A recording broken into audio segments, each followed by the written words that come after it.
The 14th of November, 1944. Cold rain over Lodge Moor, Sheffield.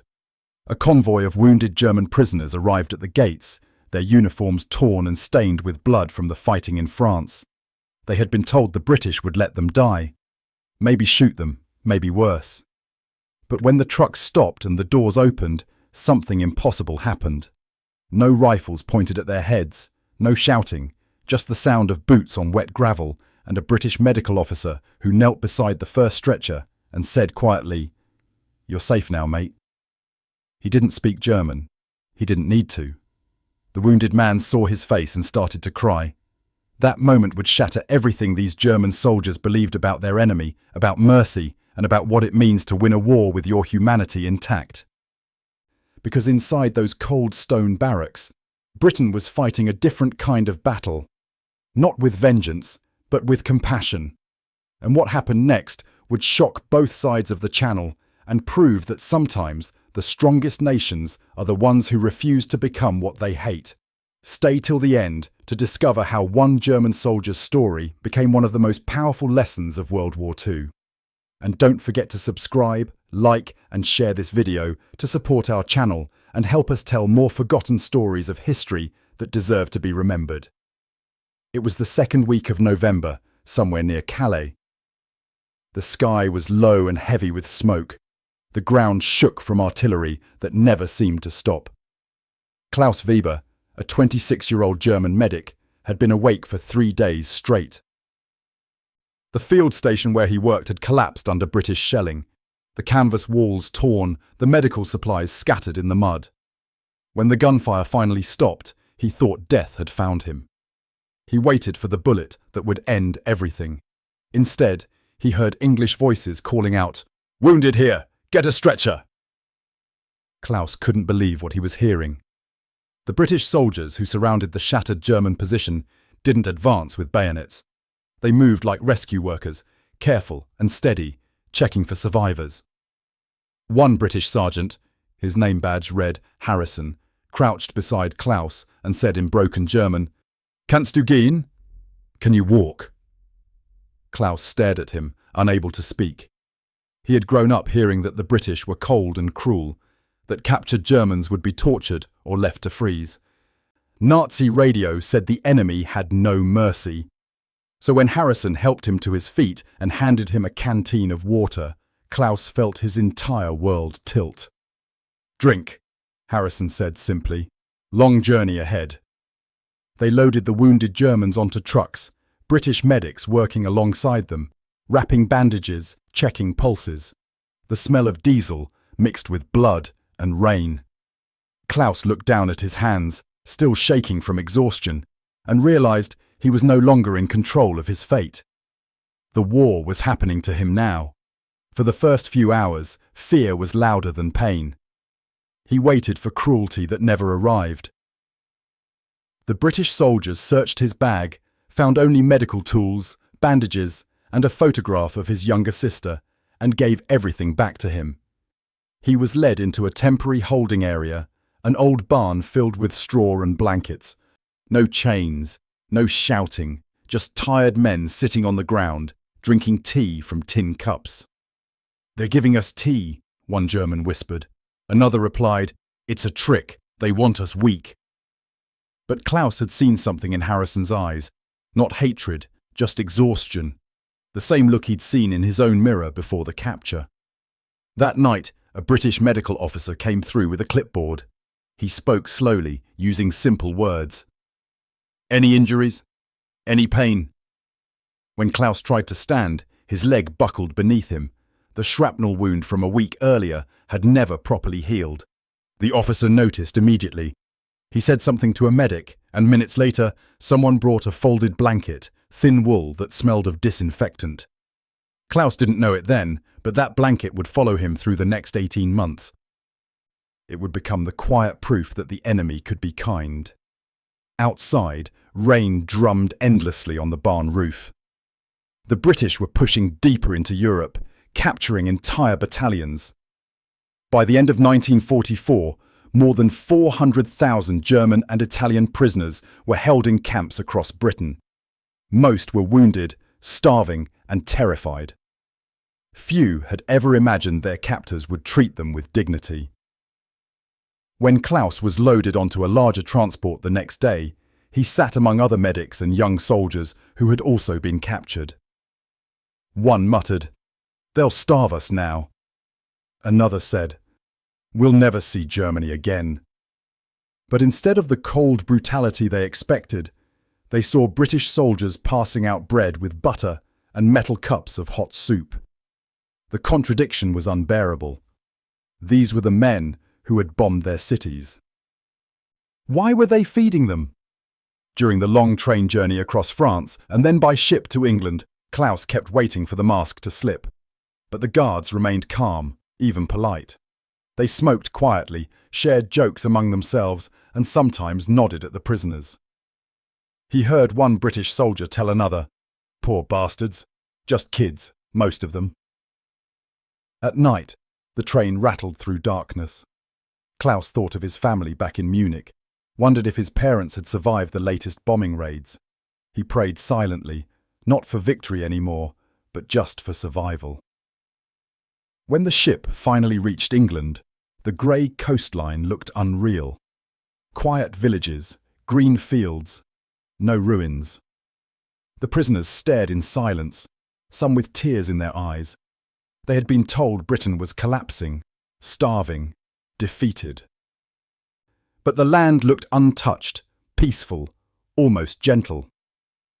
At the processing dock, military police guided them down the gangway. Klaus's boots touched British soil, and the ground felt solid beneath him. He expected harsh treatment, shouted orders. Instead, the guards spoke calmly. "This way, lads. Keep the line moving." Inside the processing building, the smell of carbolic soap and fresh bread made him dizzy. It had been months since he'd been near anything clean.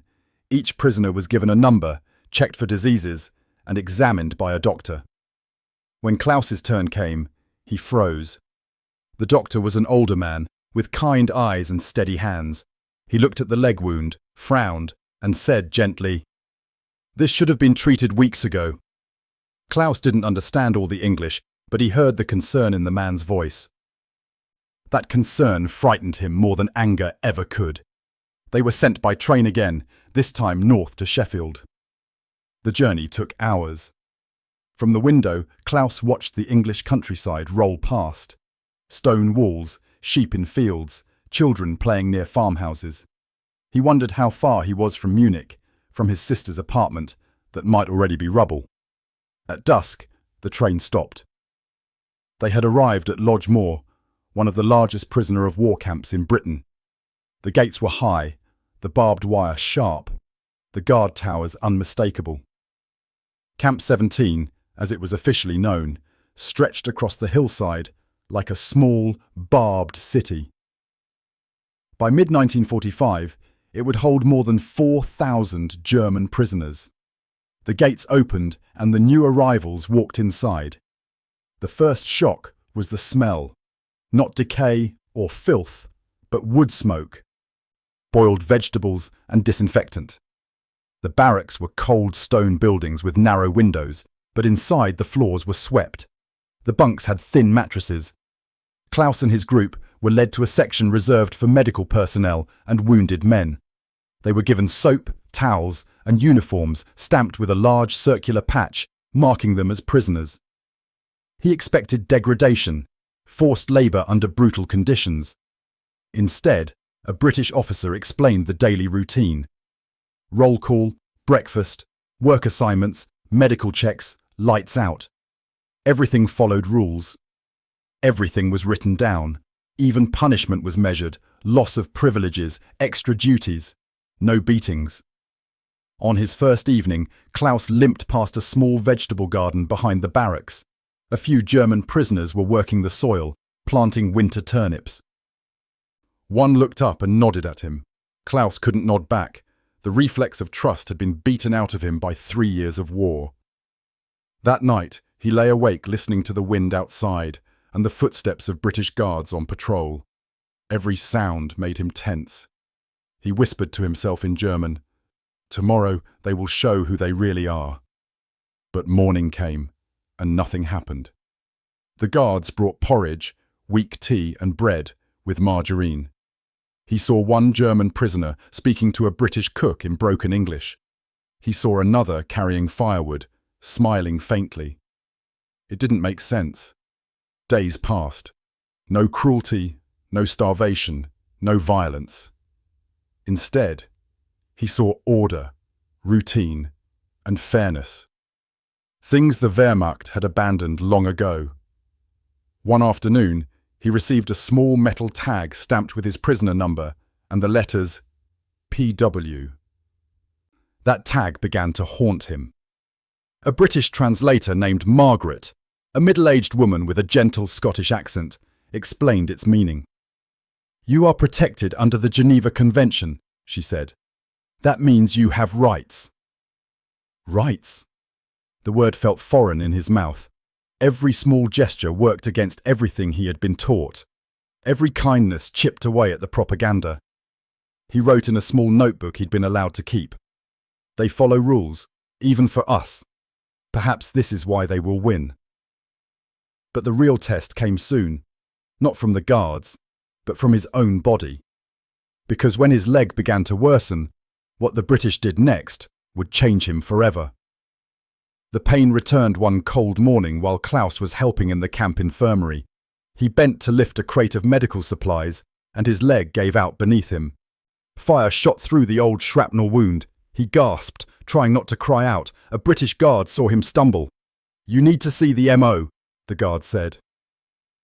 Medical officer. The word sounded dangerous. In Germany, wounded soldiers who couldn't work were often abandoned. But the guard insisted, and Klaus limped to the camp hospital, a long building with whitewashed walls and the sharp smell of iodine.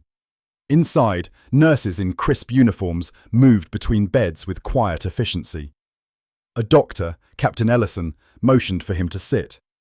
Klaus hesitated, then slowly lowered himself onto the examination table. The pain was so fierce, he couldn't hide it. "Let's have a look," Ellison said, calmly. Klaus didn't understand every word, but he saw professionalism in the doctor's movements. That steadiness frightened him more than cruelty. He wasn't used to enemies who cared. The doctor examined the wound through a translator. How he'd been injured, how long it had hurt, if he could put weight on it. When Klaus described the shrapnel that hit him during a British artillery strike weeks earlier, Ellison nodded and said, "Should have had surgery then. Let's fix it now." He ordered X-rays, which amazed Klaus. In Germany, only high-ranking officers received such treatment now. Resources were gone, hospitals bombed, medicine scarce. Here, even prisoners had access. When the film came back, Ellison pointed to faint fragments still embedded in the muscle.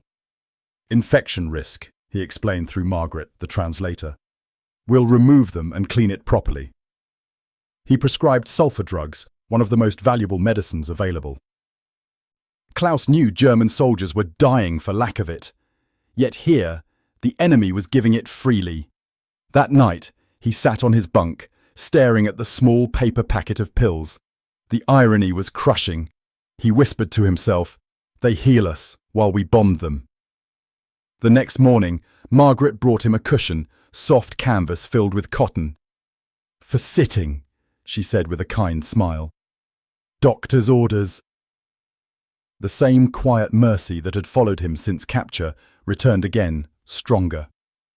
When Klaus sat on it, the pressure on his leg eased. He almost wept from relief. Days turned to weeks. His leg began to heal under proper care. The doctors checked on him regularly. The nurses changed his dressings without complaint. It wasn't just him. Other prisoners received dental work, eyeglasses, even treatment for chronic conditions. The British treated over 400,000 Axis prisoners with full medical support during the war. The rules demanded it. Article 15 of the Geneva Convention. Klaus began to see how serious the British were about those rules. Even the guards respected them. One evening, he overheard two soldiers arguing near the hospital. One said, "They're Nazis. Why are we wasting medicine?" The other replied firmly, "Because we're not them."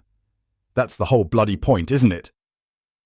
That argument stayed in Klaus's mind longer than any propaganda speech ever had. His fear slowly dissolved into confusion, then curiosity. He began asking Margaret about the Red Cross, about British hospitals, about why prisoners had rights at all. She told him that in Britain, doctors treated people based on need, not on politics. "We believe in fairness," she said simply. "Even during war?" That small sentence broke something inside him, a belief he hadn't known he carried. Sometimes at night, Klaus would press his hand to the healing wound on his leg and think, "It hurts when I sit, but not from the injury, from knowing they care."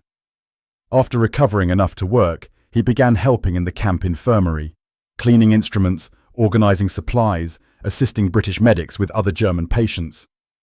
Working beside the enemy taught him more than any lecture ever could. He saw British and Commonwealth soldiers working together, Indians, Canadians, Africans. He saw women in positions of authority. He saw compassion practiced as discipline, not weakness. One day, Margaret said to him, "Wars end, Klaus. Hate doesn't have to." It was plain English, but it struck deep. By early spring of 1945, Klaus could walk without pain again. His body was mending, but his beliefs were not. Every act of decency tore away another piece of what he'd been taught. He wrote in his notebook, "The wound is healed, but what they are showing me still hurts."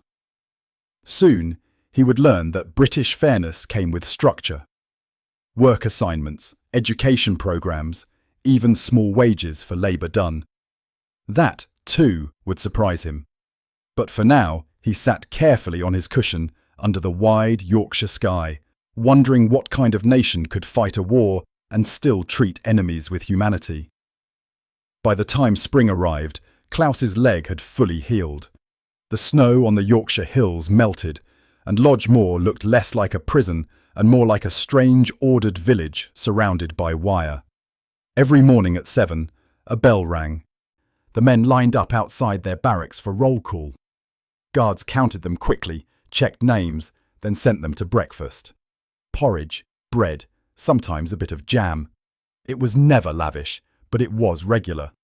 For Klaus, the predictability of each day was both unsettling and comforting. Back in Germany, war had made everything chaotic.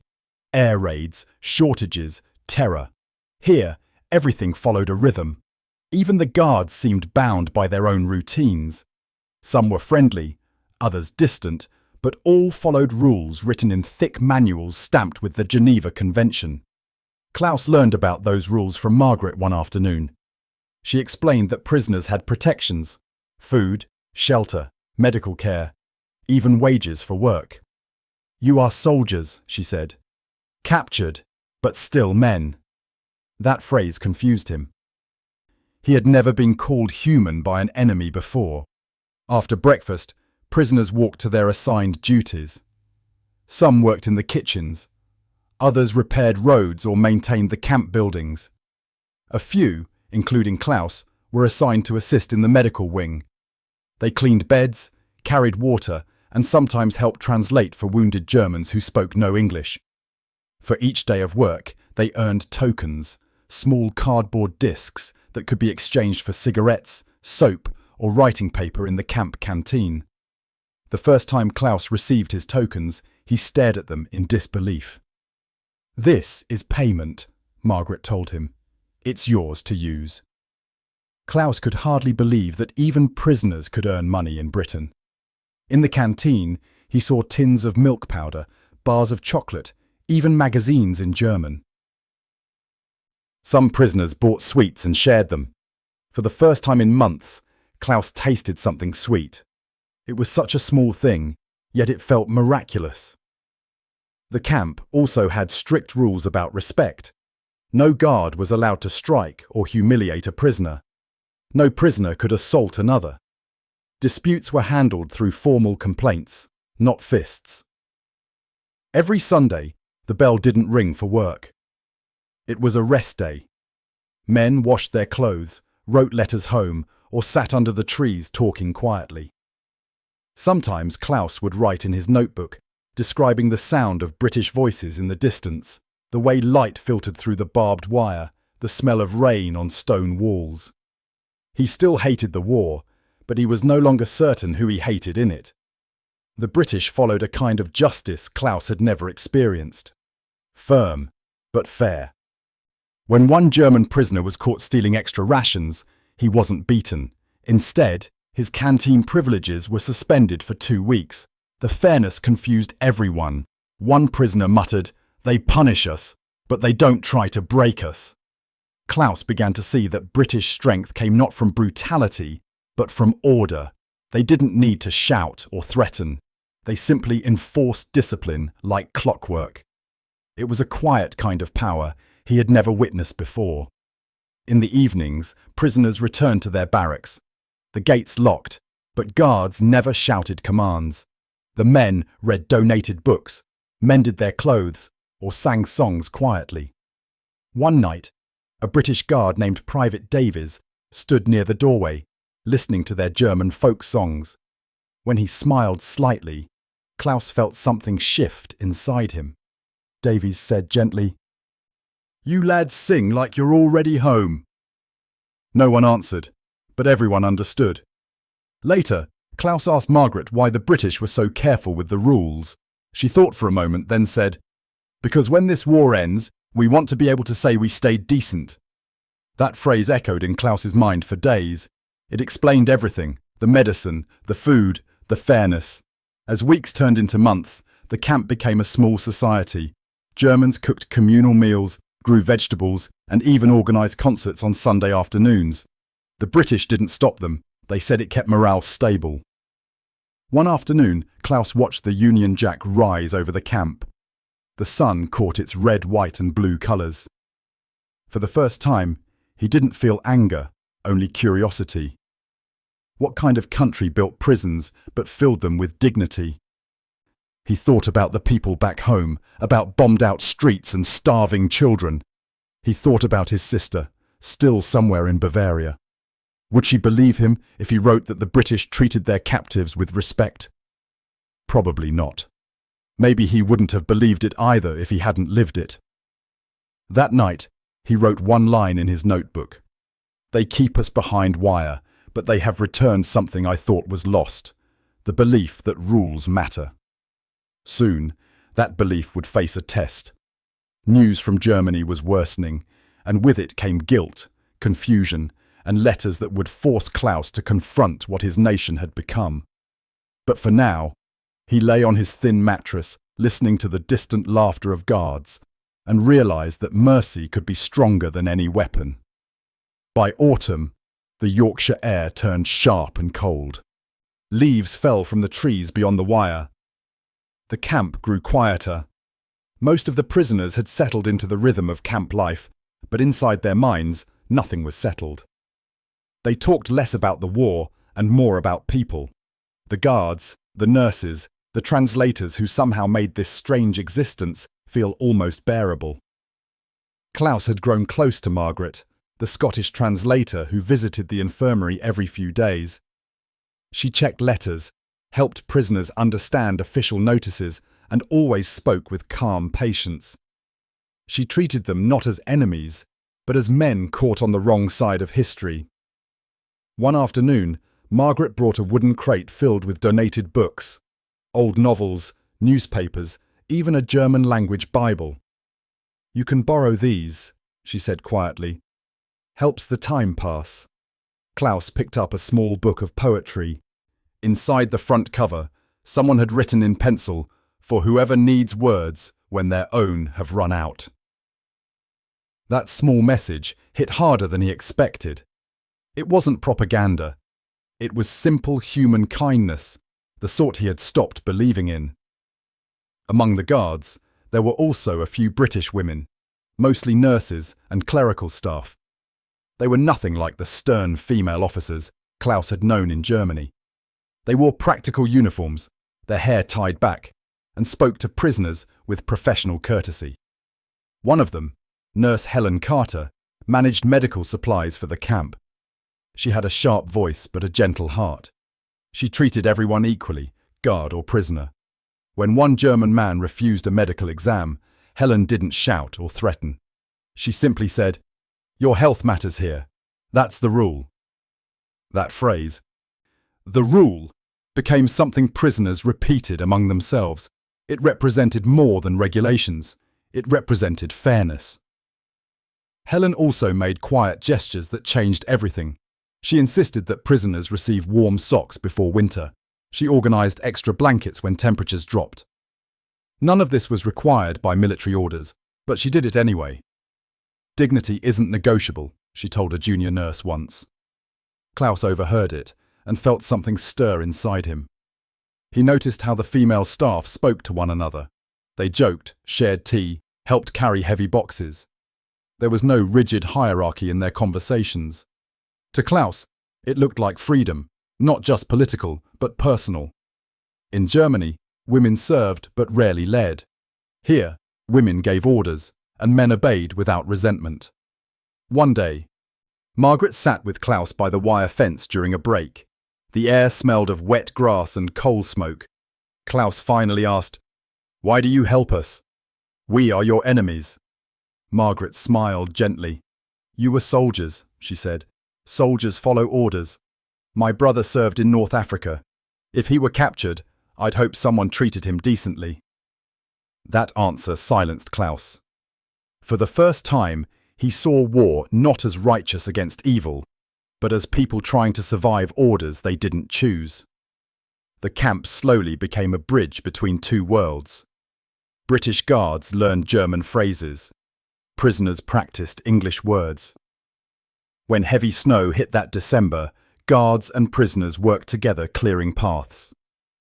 One night, a British cook invited several Germans into the kitchen to help bake bread for Christmas. The smell filled the entire camp, warm, sweet, almost like home. When they ate together, no one spoke about nations or battles, just men and women, tired and cold, sharing bread in silence. Klaus thought of his mother's kitchen before the war, when everything smelled of safety and flour. But kindness brought confusion too. Some prisoners began to feel guilty for being treated well while their families starved in Germany. One whispered, "Do they feed us so we forget our country?" Another said, "Maybe they want to prove they're better than us." Still, even those doubts couldn't erase the truth. The British didn't perform kindness for show.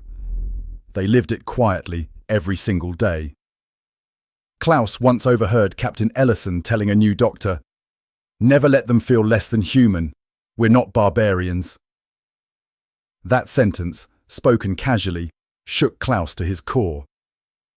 It was as if the line between cruelty and civilization was that simple, a choice made every morning, not a flag you served under.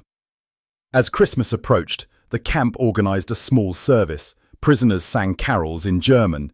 British guards stood respectfully at the back. Then, to everyone's surprise, the guards joined in singing Silent Night in English. For a few moments, the barbed wire, the war, the hatred, all seemed thinner, as if music itself had softened the edges of enmity. When the song ended, no one moved. The cold night sky stretched above them, filled with stars. Klaus felt tears on his face, but didn't wipe them away. That night, he wrote in his notebook, "They say the enemy shows you who you are. I think they are showing me who I could become." But soon, letters from home would arrive. Letters filled with hunger, loss, and shame. The truth about Germany would remind every man behind that fence that mercy, however real, came with its own unbearable weight. By early 1945, the war in Europe was collapsing. Inside Lodge Moor, the prisoners waited nervously for news from home. For months, many had heard nothing. Then one grey February morning, the first batch of letters arrived. Thin envelopes covered in stamps and censor marks. The men gathered near the mail office like children waiting for Christmas. Klaus's hands trembled as the clerk called his name. Inside was a single page, written in his sister's careful handwriting. "The apartment is gone," it read. Father is missing. Food is scarce. But I am alive. The words blurred before his eyes. Gone. Missing. Scarce. He read them over and over, as if repetition might change their meaning. But they stayed the same. That night, Klaus couldn't eat his evening meal. The bread, the soup, it all tasted like guilt. Around him, other men sat pale and silent, clutching their own letters. Some cried quietly. Others just stared at the walls. For months, they had lived in a strange safety, warm beds, regular meals, medical care. Now the truth from home shattered that fragile peace. Their families were starving, freezing, living in ruins. And they, the captured, were the ones who were warm. Klaus heard one prisoner whisper, "My wife eats potato skins, while I have porridge every morning." Another said, "Maybe we are the lucky ones, but that feels worse." Even the guards noticed the change. Work slowed. The canteen stood half empty. The laughter that once filled the barracks disappeared. The British didn't intrude, but they seemed to understand. One guard left a bag of apples near the door with a note, "For tough days." One evening, Margaret found Klaus sitting outside alone, staring at nothing. The air smelled of rain and coal fires. "You heard from home?" she asked gently. Klaus nodded, but couldn't speak. Margaret sat beside him in silence for a long time. Then she said quietly, "I know it's hard, but you being alive still matters." Klaus looked at her, his voice broken. "Does it? My sister digs through rubble while I sit here with blankets and warm food." Margaret didn't argue. She simply said, "The war has taken enough already. Don't let it take your heart too."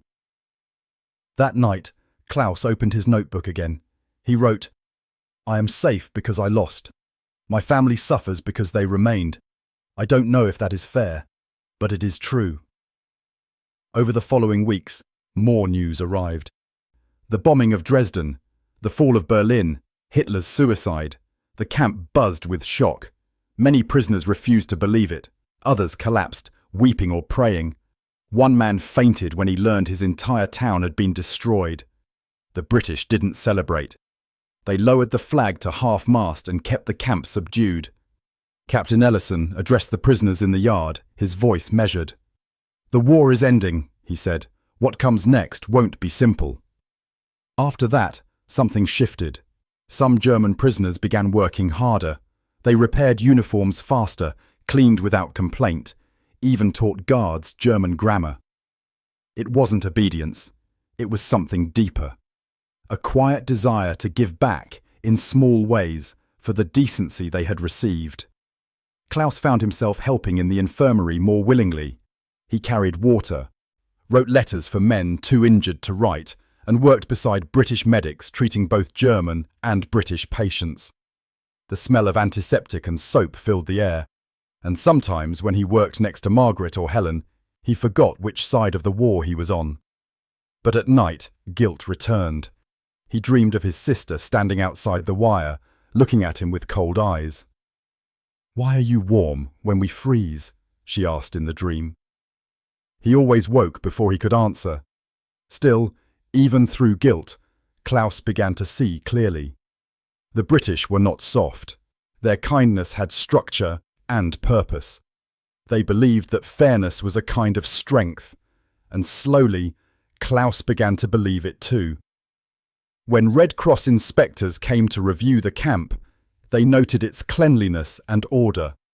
One report stated, "The treatment of prisoners here reflects the values of a democratic society." Klaus didn't understand every English word, but he understood the meaning. Britain's way of waging war was different, not only with weapons, but with principle. Weeks later, the war officially ended. Guards read the announcement over loudspeakers. Some prisoners cheered, others wept. Klaus simply sat still, staring at the fence that had become both his prison and his teacher. He thought of everything he had witnessed. The nurses, the translators, the meals, the fairness. And he realized he would never think the same way again. But the hardest part was still ahead. Going home. As he packed his few belongings, a notebook, a borrowed Bible, his old uniform, he wondered what awaited him in Germany.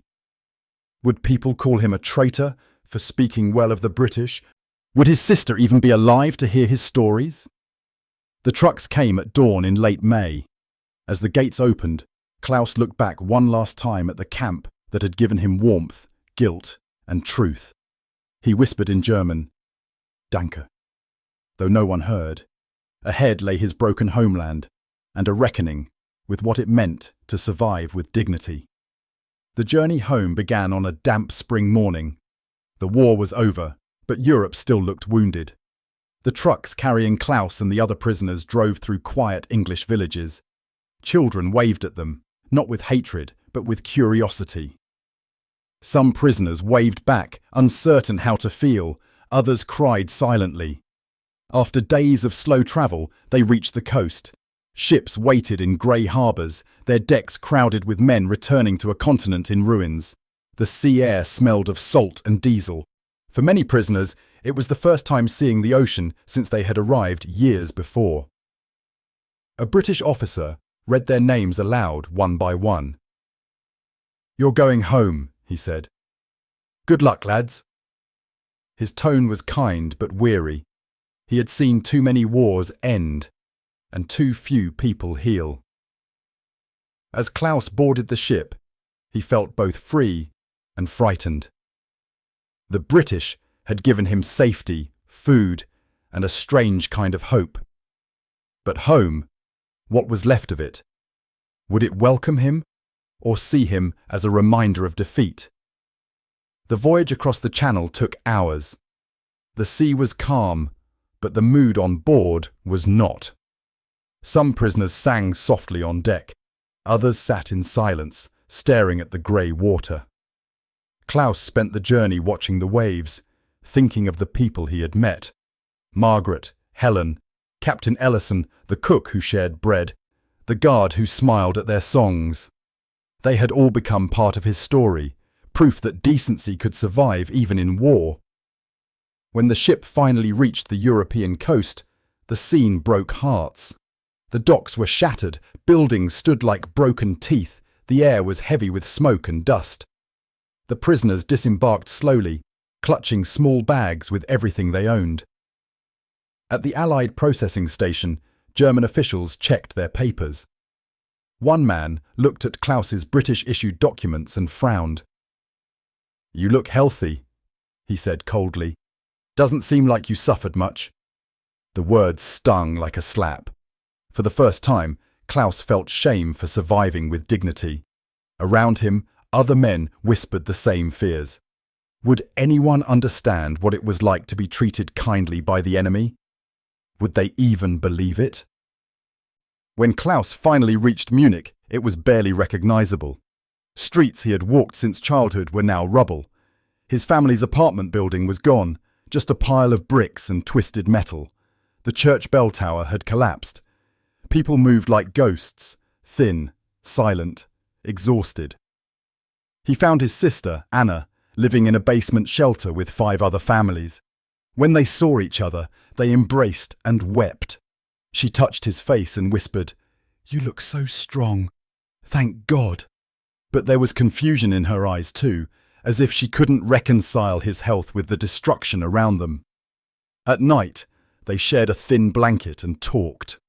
Klaus told her about the camp, the fair rules, the nurses, the translators, the medical care. Anna listened, but said nothing for a long time. Then she whispered, "It sounds kinder than here." Klaus nodded. "Yes, that's what frightens me most." In the weeks that followed, he tried to rebuild some kind of life. But the townspeople were suspicious of returning POWs. Some called them collaborators. Others said bitterly, "You were fed by the enemy while we starved." The men who had been prisoners found it hard to explain that kindness could hurt too. Klaus began volunteering at a relief station run by British occupation forces. He translated letters, helped distribute food, and worked beside the same soldiers who had once been his captors. It felt strange, but also right. "I learned this from you," he told a British officer once. "Fairness." The officer smiled sadly.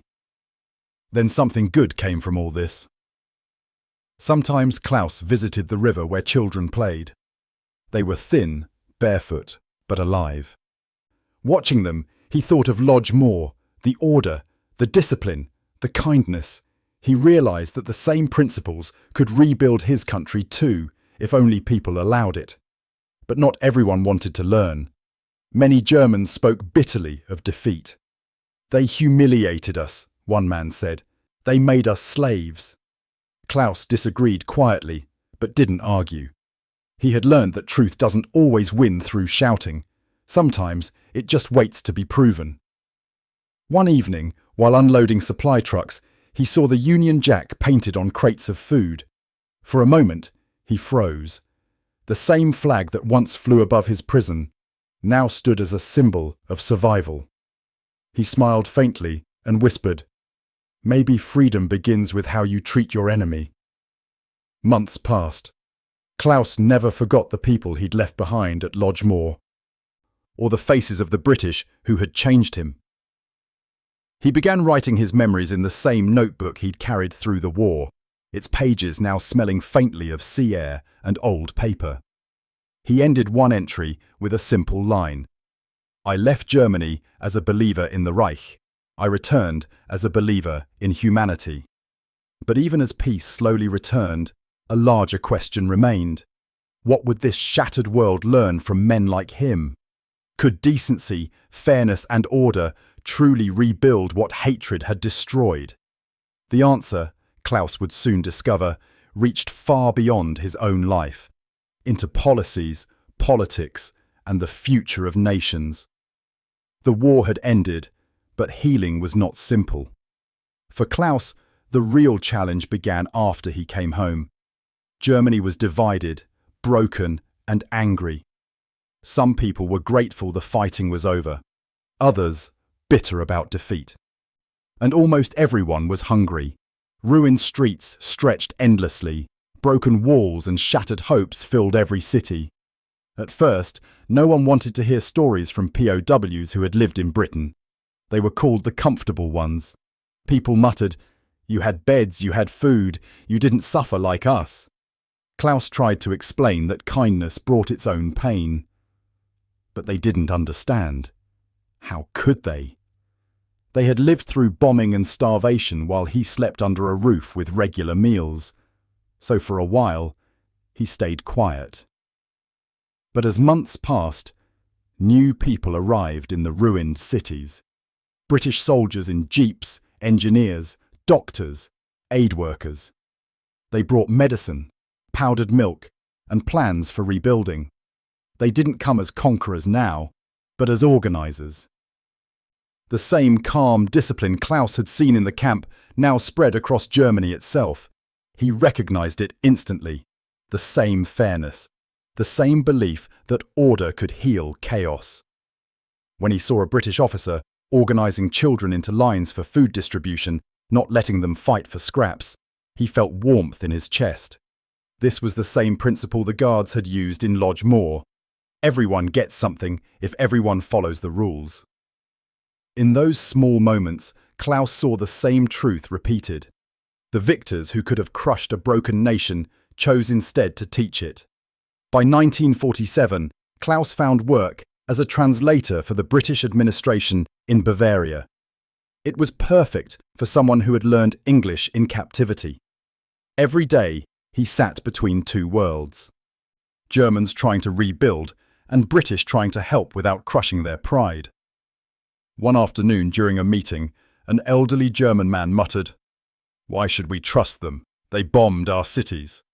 Klaus looked at him quietly and said, "Because they also healed us when they didn't have to." The room fell silent. No one argued. In that moment, Klaus realized how powerful small truths could be. The more he worked, the more he saw that his time as a prisoner had been a kind of education. The camp had shown him what justice looked like when paired with mercy. Now he was using those lessons to help rebuild a country that had forgotten them both. There were still hard days.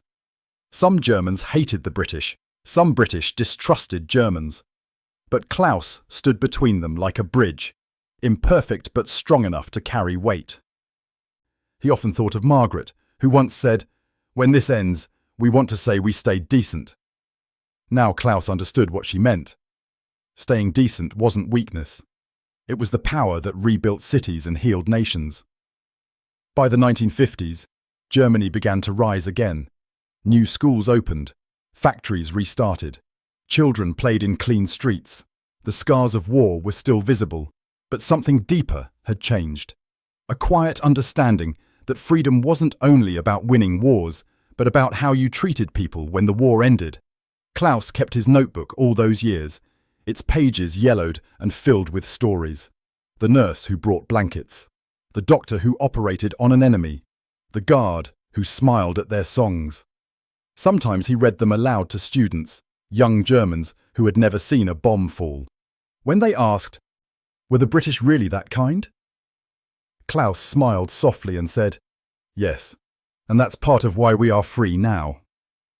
He became part of a small group of former POWs who spoke at community centres, sharing their experiences.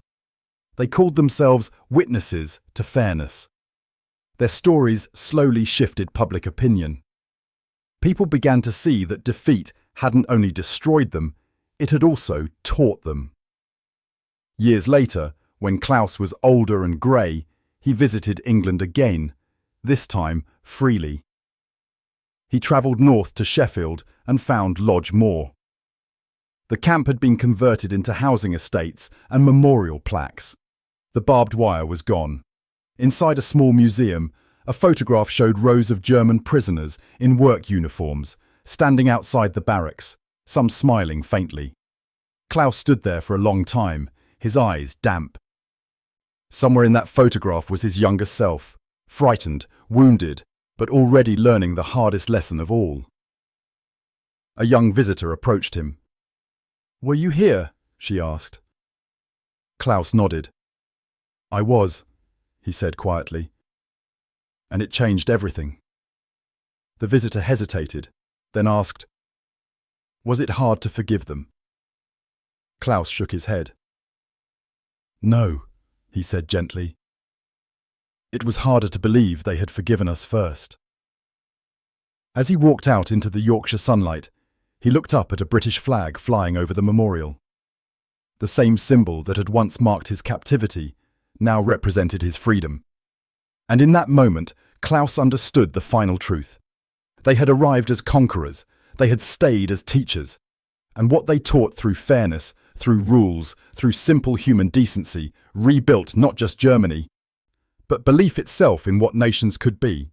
In the end, Britain's greatest strength was not her army or her ships. It was her refusal to become what she fought against. And that lesson, learned in cold stone barracks behind barbed wire, would echo long after the last soldier came home.